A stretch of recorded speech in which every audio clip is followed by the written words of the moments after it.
5 Buddhist lessons to stop overthinking and find inner peace. Buddhist wisdom. In the modern world, overthinking has become almost a universal condition.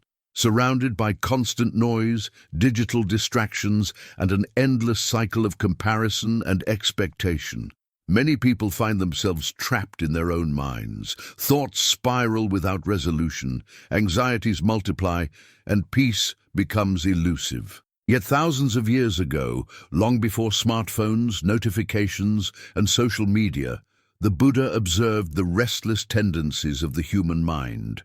His teachings, preserved through centuries, offer timeless guidance for taming mental turbulence and uncovering the stillness within. Buddhism does not deny the existence of thought. Thought is an integral part of human life, a tool for understanding, problem-solving, and communication. The problem arises when thought is not guided, when it becomes repetitive, compulsive, and detached from the present moment. Overthinking, in the Buddhist sense, is a form of clinging to ideas, to expectations, to fears, to what could have been or might be. This clinging produces dukkha, suffering or dissatisfaction, because it resists the truth of impermanence and the flow of reality. The purpose of Buddhist practice is not to eradicate thought, but to transform our relationship with it. By cultivating awareness, compassion, and wisdom, we can learn to witness thoughts without becoming enslaved by them. We can recognize the arising and passing of mental formations, and in doing so, we create space for serenity.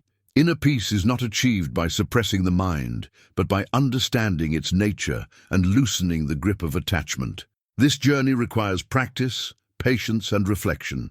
It is not achieved overnight. However, the teachings of the Buddha outline clear steps that anyone, regardless of culture or time period, can apply to daily life. In this work, we will explore 5 profound Buddhist lessons specifically focused on stopping overthinking and rediscovering inner peace. Each lesson is not simply a technique, but a shift in perspective, a reorientation of how we see ourselves and the world. The first lesson is perhaps the most essential, the practice of mindfulness or sati. By grounding ourselves in the present moment, we begin to see thoughts as they are, transient, conditioned, and not inherently ours. Through mindfulness, the restless cycle of overthinking begins to lose its power. Let us now journey deeply into this first lesson. Mindfulness, the art of returning to the present. Mindfulness, in its most authentic Buddhist sense, is not a trendy buzzword, but a disciplined practice of awareness. It means to pay attention deliberately, without judgment, and with full presence, to whatever arises in body, mind, and environment. In the Satipatthana Sutta, Discourse on the Foundations of Mindfulness, the Buddha laid out detailed instructions on how to observe breath, body, feelings, mind, and mental objects with clarity. This foundational teaching serves as the antidote to overthinking, because overthinking thrives in distraction, while mindfulness thrives in presence. To understand why mindfulness is so powerful against overthinking, we must first consider what happens when we overthink. Imagine someone lying in bed at night, replaying a conversation from earlier in the day. They worry about what they said, how the other person might have interpreted it, what will happen tomorrow, and whether they made a mistake that could ruin their reputation. The mind spirals from one thought to another, each leading to more anxiety, none grounded in the present moment. Physically, the body tenses, the heart races, sleep becomes difficult. This is the trap of overthinking. It projects us into imagined futures or past regrets, while stealing the peace available now. Mindfulness interrupts this cycle by bringing attention back to what is immediate and real. In the above example, instead of following the endless train of what-ifs, the individual could focus on the sensation of the breath entering and leaving the body. They could notice the rise and fall of the abdomen, the feeling of the mattress beneath them, the rhythm of inhalation and exhalation.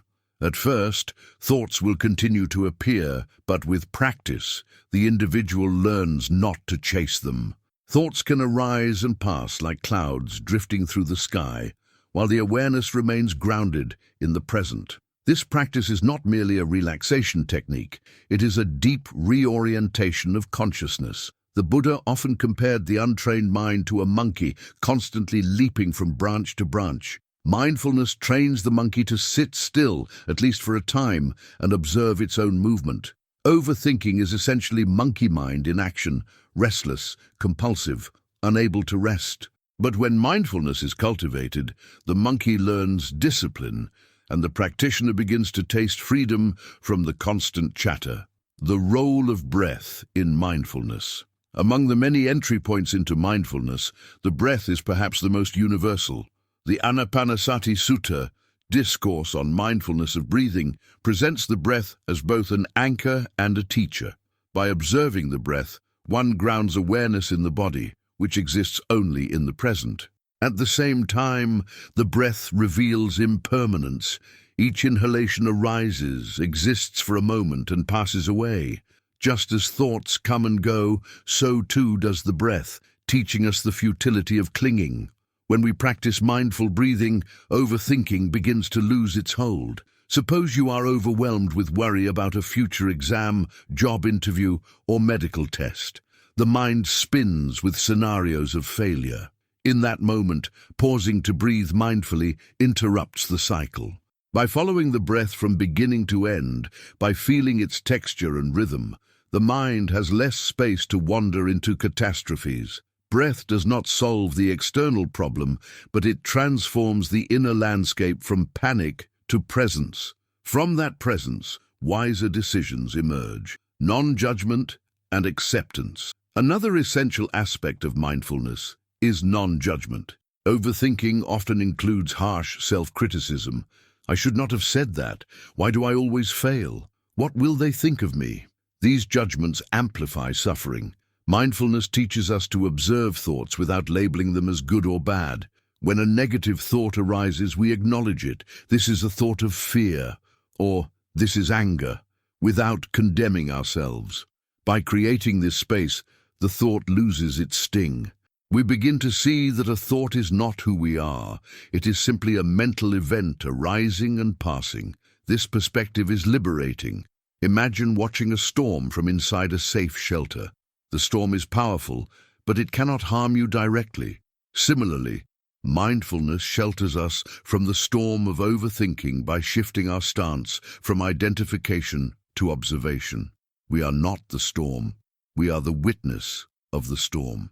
And when we witness with compassion, we begin to recognize that the storm too will pass. Practical applications of mindfulness. Mindfulness can be applied in every corner of daily life, not just in formal meditation. Washing dishes, walking in the park, eating a meal, all these moments can become opportunities for presence. Instead of ruminating about yesterday's mistakes or tomorrow's challenges, we can attend fully to the sensations of the present moment. Take mindful eating as an example. Many people eat while scrolling on their phones, barely tasting the food. The mind is elsewhere, and the meal becomes another automated act. But in mindful eating, we pause to notice the aroma, the texture, the taste, the act of chewing. Each bite becomes an anchor in the present. Overthinking about work emails or relationship worries dissolves, at least for a time, into direct experience. This practice not only reduces mental chatter, but also increases appreciation for life's simple pleasures. Walking meditation, practiced in many Buddhist traditions, offers another tool. By walking slowly and deliberately, noticing each step, the contact of the foot with the ground, the shifting of weight, the movement of muscles, we connect with the body and interrupt spiraling thoughts. The earth beneath our feet becomes a reminder of stability, grounding us in what is real rather than what is imagined. The transformative impact of mindfulness. Over time, consistent mindfulness practice transforms the very structure of the mind. Neuroscientific studies have shown that mindfulness meditation can reduce activity in the default mode network of the brain, the part associated with rumination and self-referential thought. In Buddhist terms, mindfulness reduces attachment to the ego's endless stories. Instead of being caught in a loop of worry and doubt, the practitioner develops equanimity, the capacity to remain calm in the face of life's ups and downs. This equanimity does not mean indifference. On the contrary, mindfulness fosters compassion, because by observing our own suffering, we become more attuned to the suffering of others. When we see that everyone struggles with restless thoughts, we respond with kindness rather than judgment. Thus, mindfulness not only alleviates personal overthinking, but also enhances relationships and community, obstacles and perseverance. Of course, mindfulness is not easy. The untrained mind resists stillness. At first, practicing mindfulness may even seem to increase awareness of overthinking, but this is progress, not failure. Becoming conscious of how restless the mind is marks the beginning of change. Just as a gardener must first see the weeds before removing them, we must first see our thoughts clearly before loosening their grip. Perseverance is key. The Buddha compared mindfulness to sharpening a tool. Each time we return to the breath or the body, each time we notice a thought without clinging, we sharpen the mind's capacity for clarity. With time, the blade of mindfulness cuts through the tangle of overthinking, revealing the peace that was always there beneath the noise.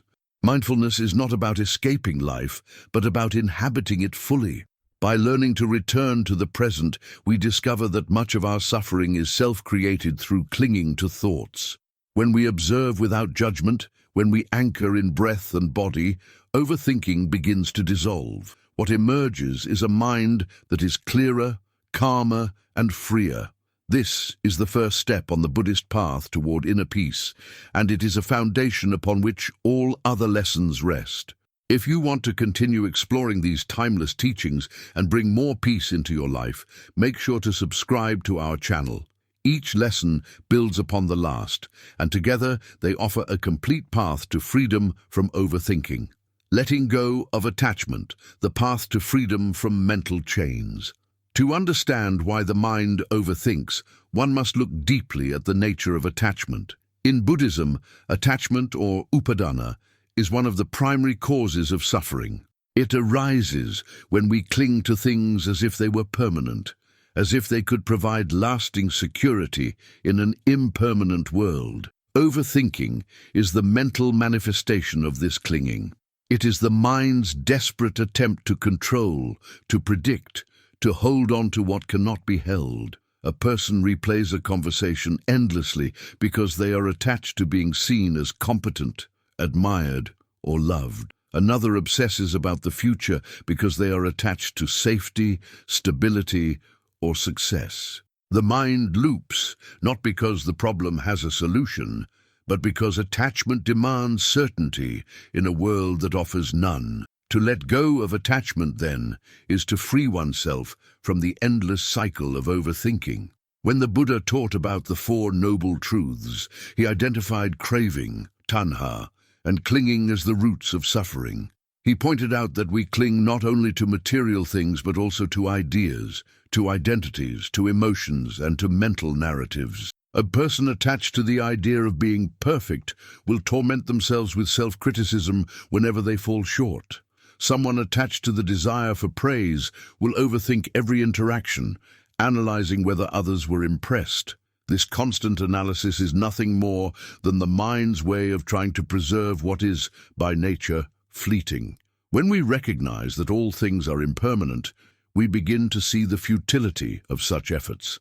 This insight does not come easily, but it is liberating.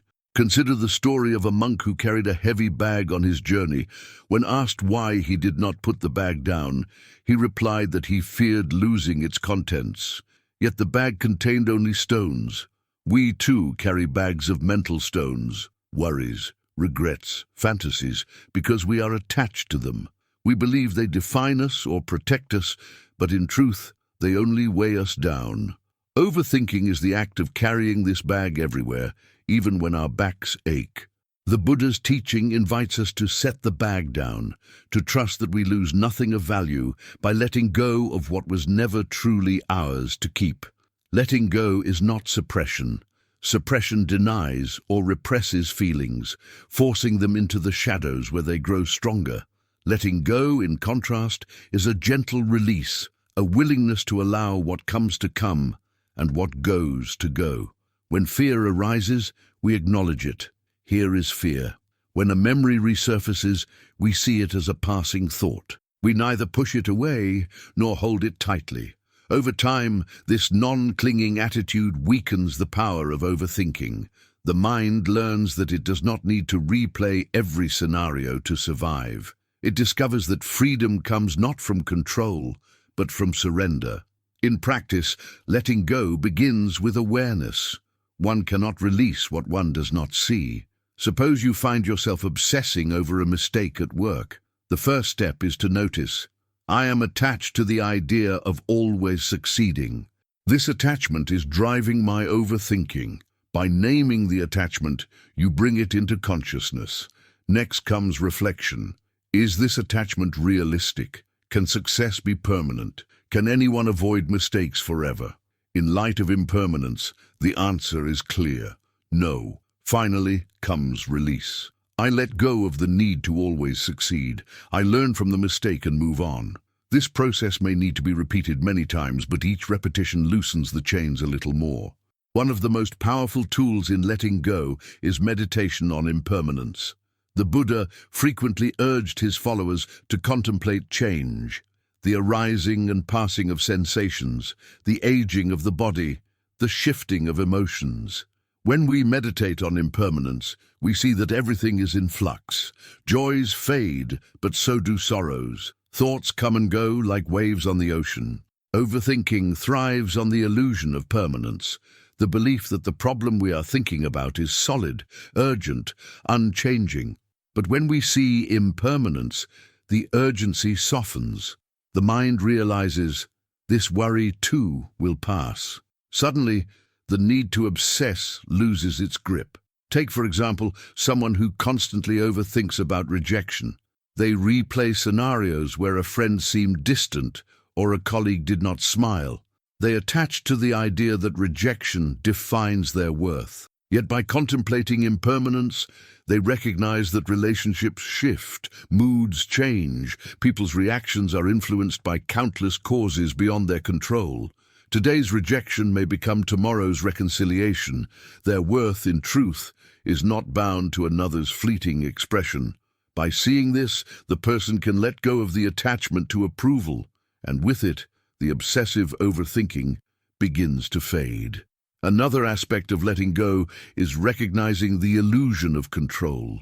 Overthinking is often a strategy to feel in control. If I analyze this problem enough, I will find a perfect solution. If I plan every detail, nothing can go wrong. Yet life consistently shows that control is limited. Illness strikes unexpectedly, accidents occur, people act unpredictably. The Buddha taught that clinging to control is like trying to stop a river with one's hands. It only leads to exhaustion. The wiser path is to flow with the river, to adjust rather than resist. Letting go of control does not mean passivity. It means participating in life with flexibility, responding to what arises without clinging to fixed outcomes. When this attitude is cultivated, the need for obsessive thinking diminishes. We act when action is possible, we rest when it is not, and peace becomes possible. Forgiveness is also a profound form of letting go. Many people overthink because they cling to past grievances.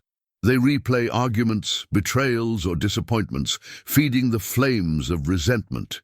But as the Buddha said, holding on to anger is like grasping a hot coal with the intent of throwing it at someone else. You are the one who gets burned. Forgiveness, then, is not excusing the wrong but releasing the poison of attachment to it. By forgiving, we free ourselves from the endless cycle of mental replay. We stop giving power to the past and allow the present to breathe. In doing so, the mind quiets and inner peace arises. Letting go also applies to self-identity. We cling to who we think we are. I am smart. I am weak. I am a victim. I am a success. These identities are fragile, and when they are threatened, Overthinking surges. A person who sees themselves as successful will obsess over any hint of failure. Someone who identifies as unworthy will overthink every compliment, doubting its sincerity. The Buddhist teaching of anatta, or not self, challenges this clinging. It shows that what we call self is a collection of ever-changing processes, thoughts, feelings, perceptions, habits, none of which are permanent or truly me. When we loosen attachment to self, overthinking diminishes because there is no solid identity to defend. We become like the sky. Thoughts and identities are clouds passing through, but the vastness remains untouched. Letting go, however, does not mean indifference. Some fear that releasing attachment will lead to coldness or apathy, but in Buddhism, letting go is inseparable from compassion. When we let go of clinging, we open space to care more authentically. For example, a parent attached to controlling their child's future may overthink every decision, projecting fears and anxieties. By letting go, they do not stop loving the child. They love more freely, without the burden of control. Their care becomes lighter, less anxious, more supportive. This principle applies broadly. In friendships, work, and self-care, letting go creates room for genuine compassion to flow, unobstructed by the chains of attachment. The practice of generosity, dana, embodies letting go in daily life. By giving freely, whether time, attention, or resources, we release the grip of possession. Generosity trains the mind to see that joy comes not from clinging, but from sharing. Each act of giving weakens attachment, and as attachment weakens, so does the compulsion to overthink about what we might lose. Imagine someone who donates money to a cause without expectation. Their mind is lighter, freer, compared to someone who clings tightly to every coin, worrying constantly about loss. The same principle applies to emotional generosity. When we give kindness without demand for return, we are free. Overthinking about whether others will reciprocate fades, replaced by the peace of open-heartedness. In a more subtle way, letting go includes releasing attachment to outcomes. Overthinking thrives on imagined results. What if this goes wrong? What if they don't like me? What if I fail? But outcomes are never fully in our control. We can plant seeds, but we cannot command the weather. By focusing on right action, acting with mindfulness, ethics, and compassion, we do our part. Beyond that, we let the results unfold. This is the essence of karma. Actions bear fruit, but the timing and shape of that fruit are influenced by countless conditions. When we accept this, overthinking loses its urgency. We no longer need to predict every outcome because we trust in the flow of causes and conditions. The imagery of a lotus flower is fitting here. The lotus grows in muddy water, yet rises above the surface, pure and beautiful. Similarly, our minds may be surrounded by the mud of overthinking, but through the practice of letting go, we can rise above it. The mud remains, but it does not define the flower. We live in a world of uncertainty, impermanence, and change, but by not clinging, we find freedom. Letting go does not erase challenges, it transforms our relationship to them. Overthinking turns into clarity, fear into trust, anxiety into peace. Let us imagine a practical scenario. A young woman is preparing for a job interview. She spends nights rehearsing every possible question, analyzing what to wear, worrying about competitors. Her overthinking grows until she cannot sleep. If she practices letting go, she begins by noticing, I am attached to the outcome of this interview. She reflects, the outcome is not fully in my control. I can prepare well, but I cannot control the decision. She then releases, I let go of needing this job to define me. I will do my best, and whatever comes, I will meet it. With this release, her anxiety softens. She prepares calmly, sleeps peacefully, and enters the interview with presence. Letting go did not mean she gave up. It meant she freed herself from the chains of obsessive thought. Whatever the result, she maintains peace. This lesson, repeated in countless situations, changes life profoundly. Overthinking thrives on grasping, but when grasping ceases, peace appears. The Buddha compared this peace to putting down a heavy burden. Imagine walking for miles with a load on your shoulders, exhausted and bent. Then imagine setting it down. The relief is immediate, profound. That is the experience of letting go. It is not abstract philosophy, it is lived freedom. Over time, as we practice letting go, we notice subtle attachments that fuel overthinking. We may cling to the idea of being liked, to the desire for certainty, to the hope of controlling the uncontrollable. Each time we release, we taste freedom. Each time we let go, even just a little, the chains loosen. We realize that peace was always possible. It was hidden beneath the clutter of clinging. Letting go is not a one-time act, but a lifelong practice, a constant opening of the hand of the heart. In the end, letting go reveals the truth the Buddha spoke so often, that liberation lies not in adding more, but in releasing what binds us. Overthinking is a form of bondage, but it is not inevitable. By loosening our grip, we discover the spaciousness of mind, the clarity of heart, and the serenity of being. We learn that freedom is not somewhere else. It is here, in this very moment, waiting for us to set down the burden. Letting go of attachment is the key to unlocking freedom from the mental chains of overthinking.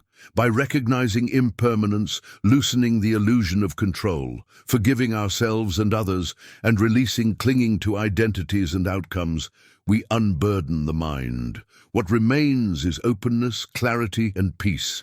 This is not a cold emptiness, but a spaciousness filled with compassion, a freedom that allows us to live fully in the present. The chains fall away not by force, but by release. In learning to let go, we learn to live. If you wish to continue walking this path of wisdom and deepen your journey into peace, do not forget to subscribe to our channel. Each lesson brings you closer to the heart of Buddhist wisdom and to the freedom your soul seeks. The middle way, balancing the mind beyond extremes. The Buddha's teaching of the middle way stands at the heart of his wisdom, and it is profoundly relevant for overcoming overthinking and finding inner peace. The middle way was the path discovered by the Buddha after years of struggling between two extremes, indulgence in pleasure and harsh self-denial. Neither extreme brought him closer to liberation. It was only when he sat under the Bodhi tree, abandoning both self-indulgence and self-mortification, that he realized enlightenment. The middle way is not about compromise or mediocrity, but about harmony, about seeing things as they are without being pulled into the tyranny of extremes. When applied to the problem of overthinking, the middle way teaches us to recognize the ways our minds swing wildly between obsessive control and paralyzing avoidance, between rigid perfectionism and careless neglect. By walking the middle way, we can bring the mind into balance, calming the restless waves of thought and experiencing the deep peace that comes when extremes dissolve. To see how the middle way addresses overthinking, consider how the mind often functions when caught in its loops. One extreme is obsession, the determination to analyze every detail, to prepare for every outcome, to leave no stone unturned. This extreme believes that constant thinking equals safety. It convinces us that if we just think long enough, we will solve the problem or avoid disaster. But in reality, this obsessive extreme breeds anxiety and fatigue, trapping us in endless rumination. The other extreme is avoidance, the refusal to face the reality of problems, the sinking into distraction, procrastination, or denial. Here, the mind refuses to engage at all, fearing that thought itself is unbearable. Neither extreme offers peace. Obsession is exhausting. Avoidance is numbing, and both fuel cycles of overthinking because the mind cannot rest in balance. The middle way steps into this dynamic by asking, what if we neither cling nor reject? What if we engage with life fully, yet without being consumed? This is the practice of balance. The Buddha described the middle way through the metaphor of a lute string. If the string is too tight, it will snap. If it is too loose, it will not play. Only when it is tuned to the right tension does it produce harmony. Similarly, our minds must find the right tension in thought. Too much clinging and we become obsessed. Too much laxity and we drift into negligence. The middle way is the tuning of consciousness, where thought is used wisely but not idolized, where awareness is alive but not strained. In this tuning, overthinking loses its ground, because the extremes that feed it no longer dominate. Instead, the mind plays the music of clarity. Let us explore how this applies in daily life. Imagine a student preparing for an exam. On one extreme, the student overthinks every detail, rereads notes endlessly, panics over what might appear, and studies until exhaustion. On the other extreme, the student avoids studying altogether, telling themselves that it is too overwhelming, distracting themselves with entertainment while fear festers below the surface. Neither extreme leads to peace or success. But the middle way guides the student to study diligently yet calmly, to prepare with effort but not with obsession, to rest when tired, to trust that their preparation is enough. This balance not only improves performance, but also quiets the cycle of overthinking. The mind learns to act without clinging, to prepare without spiraling, to rest without avoidance. The harmony of the lute string becomes the harmony of thought. The middle way also speaks to how we treat ourselves internally. Overthinking often carries a voice of harsh self-criticism. You must get this right. You cannot fail. This is the extreme of self-mortification, where we punish ourselves with perfectionism. On the other side is the voice of indulgence. It does not matter. Do whatever you want. This is the extreme of carelessness. The middle way invites self-compassion, where we recognize our humanity, acknowledge our effort, and rest in the truth that mistakes are part of growth. By refusing the extremes of harshness and indulgence, we find balance. In this balance, the storm of overthinking weakens, because we are no longer caught in the pendulum swing of self-judgment. We become steady, centered, gentle with ourselves, and this gentleness becomes the soil where peace grows. From a broader perspective, the middle way is about seeing reality as it is, free from distortion. Overthinking distorts reality by magnifying what is small, projecting what has not happened, clinging to what has already passed. It pushes the mind into exaggerated extremes. This will ruin everything. I always fail. Nothing ever works. These are not truths, but distortions, born of imbalance. The middle way calls us to see with wisdom, to recognize that no situation is wholly catastrophic or wholly perfect, that reality is nuanced, complex, impermanent. When we bring this perspective to our thoughts, we interrupt the exaggerations of overthinking. Instead of spiraling into extremes, we rest in a balanced awareness. This is difficult, but it is not everything. This may not go as planned, but I will respond as best I can. In this balance, the mind calms, because it no longer feeds on distorted extremes. Meditation is one of the most effective ways to cultivate the middle way in the mind. When we sit in meditation, we often notice the extremes of thought. At one moment, we cling tightly to a thought, following it endlessly. At another, we drift into dullness, losing awareness altogether. The practice of meditation is to bring the mind gently back to the middle, to notice the thought without clinging, to stay alert without strain, to rest in the rhythm of the breath. Over time, this practice shapes the mind into balance, not only in meditation, but in daily life. When challenges arise, the mind remembers how to stay centered. It does not overthink by gripping too tightly, nor does it collapse into avoidance. It responds with equanimity, the hallmark of the middle way. One of the most transformative aspects of the middle way is its relationship to desire. Overthinking is often driven by desire, the desire to succeed, to be liked, to avoid pain. When desire becomes extreme, the mind obsesses, But when desire is absent, the mind drifts into aimlessness. The middle way does not demand the elimination of all desire, but the transformation of desire into aspiration. Instead of obsessively desiring success, we aspire to grow. Instead of desperately desiring approval, we aspire to connect authentically. Aspiration energizes us without enslaving us, while obsession shackles us to overthinking. By walking the middle way, we cultivate aspirations that uplift the mind while releasing the attachments that torment it. The middle way also speaks to how we relate to emotions. Many overthinkers fall into extremes of emotional reaction.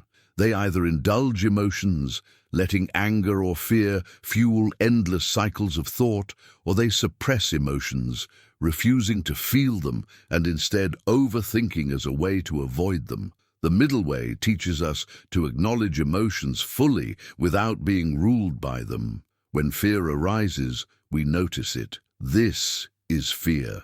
And we allow it to be present without judgment, and we also let it pass without clinging. This balanced approach prevents overthinking from hijacking the mind. Instead of analyzing fear endlessly or denying it, we meet it directly with awareness. The fear loses its grip and the mind settles. In relationships, the middle way provides profound guidance.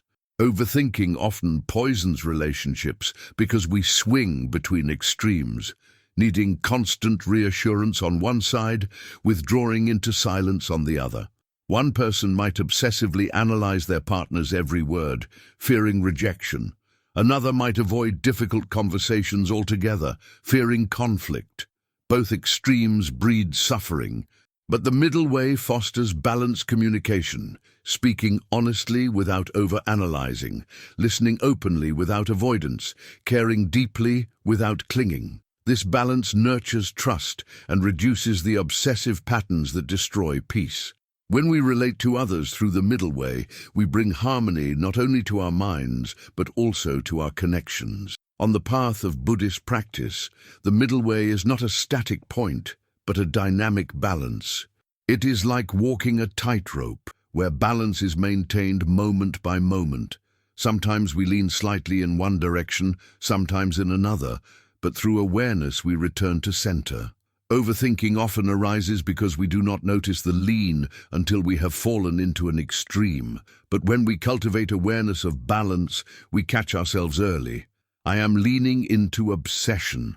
I am leaning into avoidance.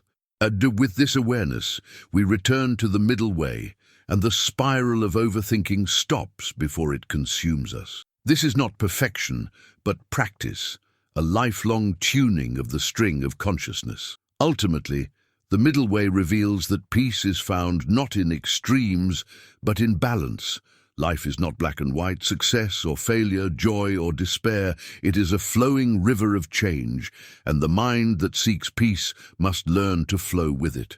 Overthinking resists this flow, demanding certainty, clinging to absolutes.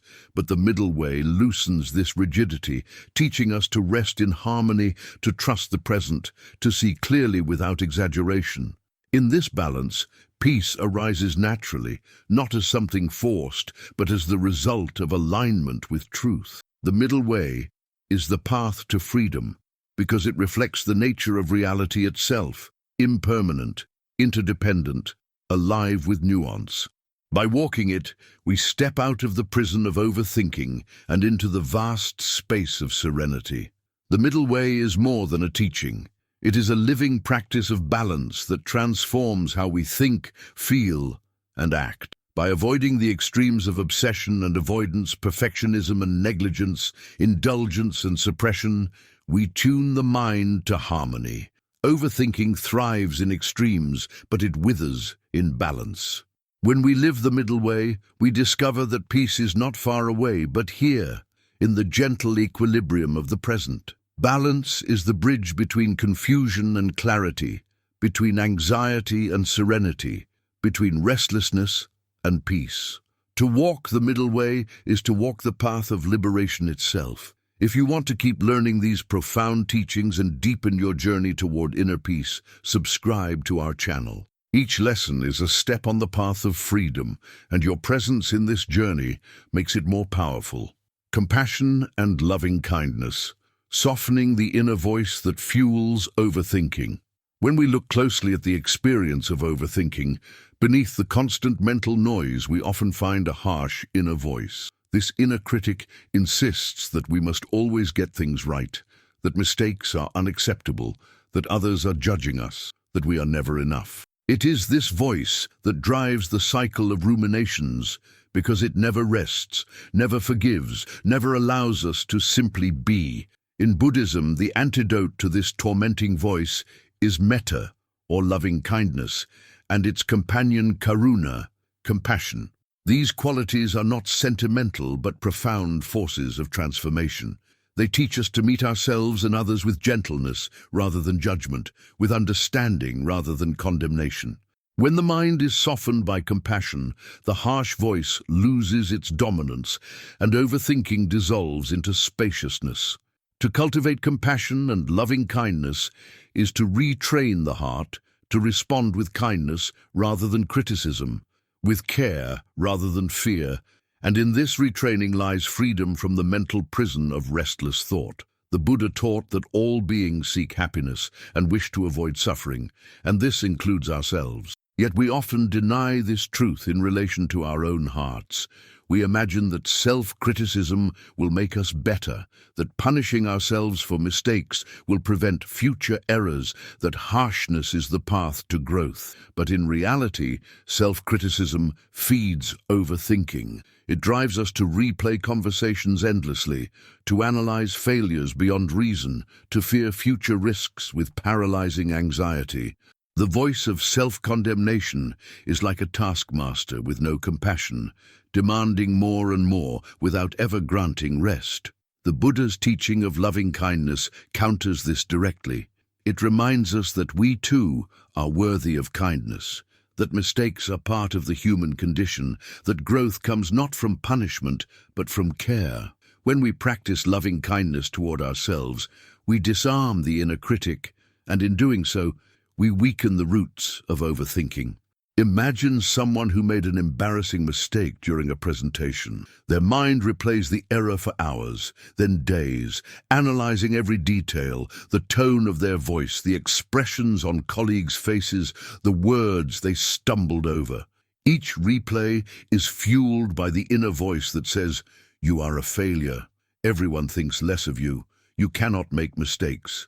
This is overthinking driven by self-condemnation. But if that person practiced loving kindness, the response would be different. They might pause, place a hand on their heart, and silently say, "May I be kind to myself. May I accept that mistakes happen. May I learn and grow." This does not erase the mistake, but changes the inner climate.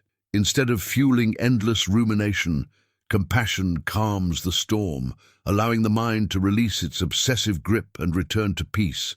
The practice of loving kindness begins with simple phrases. In meditation, we silently repeat intentions such as, "May I be safe, may I be happy, may I be healthy, may I live with ease." At first, these phrases may feel artificial or forced, especially if the inner critic is strong, but with repetition, they begin to soften the heart.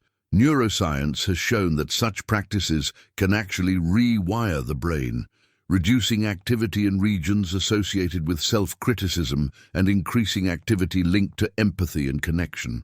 In Buddhist practice, loving kindness is cultivated step by step, first toward oneself, then toward a loved one, then toward a neutral person, then toward a difficult person, and finally, toward all beings. This expansion of compassion gradually dissolves the rigid boundaries of self and other, and with it, the harsh judgments that fuel overthinking. One of the most powerful aspects of compassion is that it allows us to meet suffering without avoidance or obsession. Overthinking often arises because we cannot bear to face pain directly. Instead of feeling sadness, we analyze its causes endlessly. Instead of admitting fear, we try to think our way out of it. Compassion changes this dynamic by giving us the strength to face suffering with tenderness. When sadness arises, compassion says, "This is painful and it is okay to feel it." When fear arises, compassion says, "This is fear, and may I be gentle with myself in its presence." By meeting suffering with kindness, we remove the need for endless analysis. The mind no longer has to circle endlessly around pain, because the heart has already embraced it. This simple shift, turning towards suffering with care rather than away from it with overthinking, is transformative. Compassion also transforms our relationships, which are often the breeding ground of overthinking. How often do we replay interactions, wondering if we offended someone, if they like us, if we said the wrong thing? These spirals arise from fear of judgment and from clinging to others' opinions. But when we cultivate compassion, both for ourselves and others, these fears soften. We begin to see that others too are struggling with their own insecurities, their own worries, their own harsh inner critics. Instead of assuming judgment, we recognize shared humanity. Instead of obsessing over approval, we rest in kindness. Overthinking about relationships diminishes because compassion opens space for trust, forgiveness, and understanding. We no longer need to analyze every word when the foundation is care. The Buddha himself demonstrated compassion as the cornerstone of wisdom. In countless stories, he responded to suffering with patience and understanding rather than condemnation. He did not tell people that their flaws made them unworthy. He reminded them that suffering was universal and that liberation was possible for all. This model teaches us that wisdom without compassion is incomplete. Overthinking often masquerades as wisdom, an attempt to solve problems through analysis, but without compassion, it becomes a trap. When wisdom is infused with compassion, thought becomes balanced, purposeful, and free of the cruelty that fuels mental spirals. The combination of compassion and wisdom is the middle way of the heart, guiding us toward peace. Another dimension of compassion is forgiveness, which is vital for breaking cycles of overthinking. When we hold grudges, our minds replay old wounds, analyzing what was said, what was done, what should have been different. This mental replay is overthinking fueled by resentment. Forgiveness does not mean condoning harm, but it does mean releasing the attachment to past pain. By forgiving, we free ourselves from the mental loops that keep us bound. Compassion allows us to see that those who hurt us were themselves caught in ignorance or suffering. With this perspective, we let go, not to erase the past, but to stop it from dominating the present. As forgiveness grows, the mind quiets because there is no longer fuel for endless rumination. Equally important is self-forgiveness. Many people overthink because they cannot forgive themselves. They replay mistakes from years ago, haunted by guilt or shame. Compassion teaches us that self-forgiveness is not indulgence, but healing. When we forgive ourselves, we acknowledge our imperfection without condemnation, recognizing that growth is a journey. This self-forgiveness breaks the chains of overthinking by allowing the mind to release the past.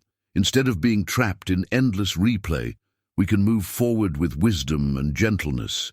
Compassion thus becomes the bridge from guilt to peace.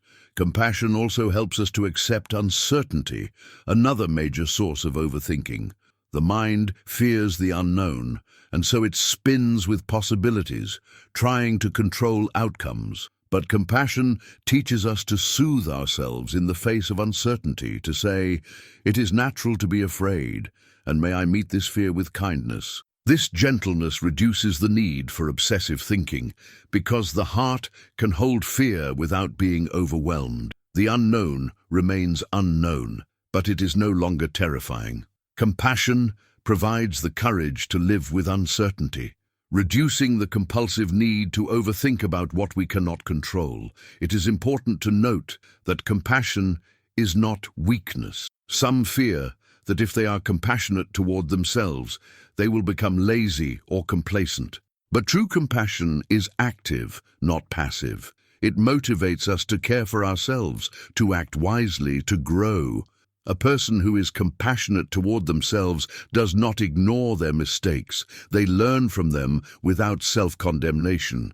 They do not avoid responsibility. They face it with courage and gentleness. Compassion strengthens rather than weakens, because it replaces the whip of criticism with the steady support of care.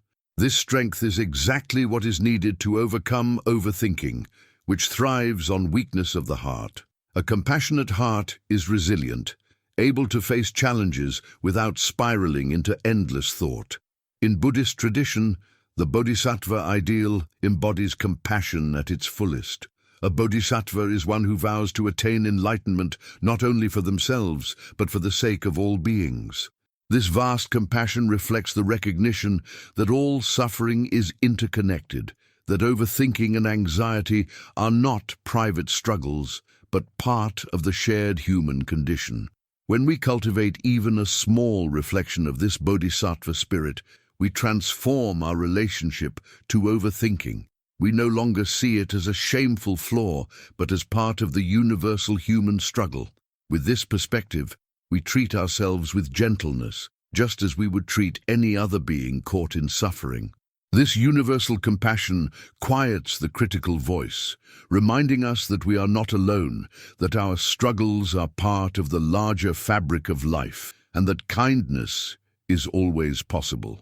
The practice of compassion and loving kindness is like watering a seed. At first, the soil of the mind may seem dry and barren, dominated by criticism and rumination, but with consistent practice, through meditation, through daily acts of kindness, through conscious forgiveness, the seed begins to grow. Slowly, the harsh voice weakens, the cycles of overthinking shorten, the mind softens. Eventually, the heart becomes a garden where peace can bloom, where thoughts arise but no longer torment, where presence replaces rumination.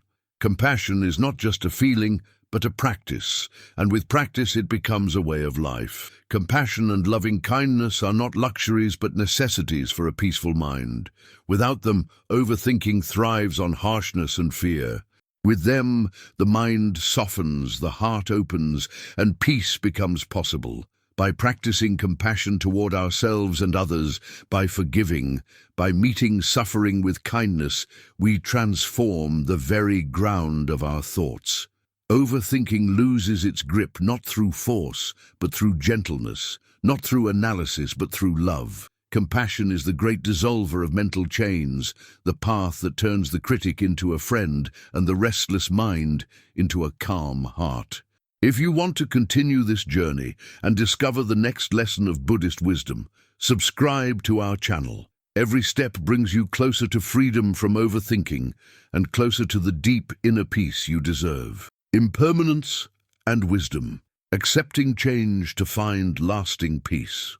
One of the deepest roots of overthinking lies in our refusal to accept impermanence. The mind clings to the illusion that things should remain as they are, that outcomes should be predictable, that what we fear can be avoided if only we analyze it long enough, and that what we desire can be held forever if only we plan carefully enough. Buddhism exposes this illusion directly through the teaching of anicca, impermanence. Everything is in flux, from the cells in our bodies to the stars in the sky. No thought, no emotion, no situation, no relationship, no identity is fixed. Yet the human mind resists this truth, grasping at permanence in a world that is fundamentally impermanent. This resistance is the fertile soil of overthinking. We replay the past because we want it to be different. We worry about the future because we want to control it. We fear loss because we want things to remain. In this way, overthinking is the mind's futile protest against impermanence. To find peace, we must turn toward change rather than away from it, accepting impermanence not as a threat, but as the very key to freedom. When we contemplate impermanence deeply, overthinking begins to lose its fuel. Imagine someone who fears that a friendship is ending. They replay conversations, analyze silences, worry about what was said or left unsaid. Beneath all of this overthinking is the resistance to change, the desire for the friendship to remain exactly as it was. But when impermanence is understood, a new perspective opens. Friendships, like all things, evolve. Some grow closer, some drift apart, some transform into something unexpected. To resist this natural flow is to suffer. To accept it is to find peace. This does not mean we stop caring about relationships. It means we care without clinging. We give fully while knowing change will come. In this acceptance, the obsessive need to analyze every detail fades because the heart has made peace with change itself. Impermanence can at first seem frightening. If everything is changing, what can we hold on to? What is stable? The Buddha's answer was that freedom lies not in holding but in letting go. By releasing the demand for permanence, we discover a stability that is deeper than external circumstances, the stability of wisdom, the stability of awareness itself. Thoughts come and go, but awareness remains. Emotions arise and fade, but awareness remains. Situations shift endlessly, but awareness remains. When we anchor in awareness, impermanence ceases to be threatening. It becomes a teacher, reminding us of the futility of clinging and the beauty of flow. Overthinking thrives on the illusion that clinging will provide safety. Wisdom shows that only release provides peace. One way to contemplate impermanence is through the body. Every breath we take is a cycle of arising and passing. Each inhalation begins, continues, and ends. Each exhalation begins, continues, and ends. The body itself is in constant flux, cells dying, cells regenerating, sensations arising and fading. When we sit in meditation and observe the breath or bodily sensations, we directly encounter impermanence. We see that we cannot hold on to a single breath. It must pass to make room for the next. We see that we cannot hold on to a pleasant sensation. It shifts into something else. This direct experience teaches us more than abstract thought ever could. Change is the very fabric of existence. Overthinking then becomes unnecessary because the truth is already revealed. We no longer need to replay or predict endlessly. We simply observe the flow of change and rest in its rhythm. Another way to understand impermanence is to look at nature. The seasons change, flowers bloom and wither, rivers flow, mountains erode. Nothing remains fixed, yet there is harmony in this change.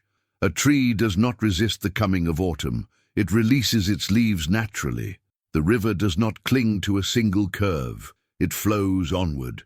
We, however, often resist in ways that create suffering. We cling to youth, fearing aging. We cling to possessions, fearing loss. We cling to roles and identities, fearing change. This clinging feeds overthinking, endless analysis of how to preserve what cannot be preserved. But when we align with the wisdom of nature, we see that impermanence is not destruction, but transformation. Just as the tree trusts the cycle of seasons, we too can trust the cycles of our lives. Overthinking quiets when we stop resisting the flow of time. The Buddha encouraged contemplation of death as a way to awaken to impermanence. This practice, known as Maranasati, is not morbid but liberating. By reflecting on the certainty of death and the uncertainty of its timing, we realize how precious the present moment is. Overthinking about trivial concerns seems absurd in light of mortality. Why spend hours replaying an awkward comment when life is fleeting? Why waste energy worrying about every possible future when none is guaranteed? Awareness of death clarifies priorities, stripping away the illusions that fuel overthinking. It teaches us to live fully now, to love fully now, to act wisely now, because tomorrow is not promised. Far from creating despair, this contemplation awakens gratitude and urgency to live with presence and compassion. Impermanence also reveals the futility of perfectionism, a common driver of overthinking. Many people torment themselves with the belief that they must achieve flawlessness, that only then will they be safe, loved, or respected.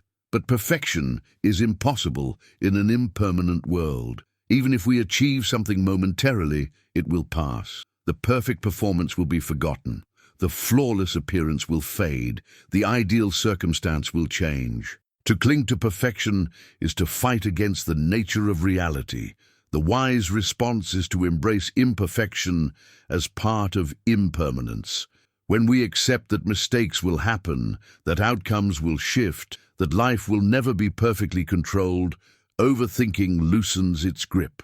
We no longer need to analyze endlessly how to prevent every flaw, because we see that imperfection is natural.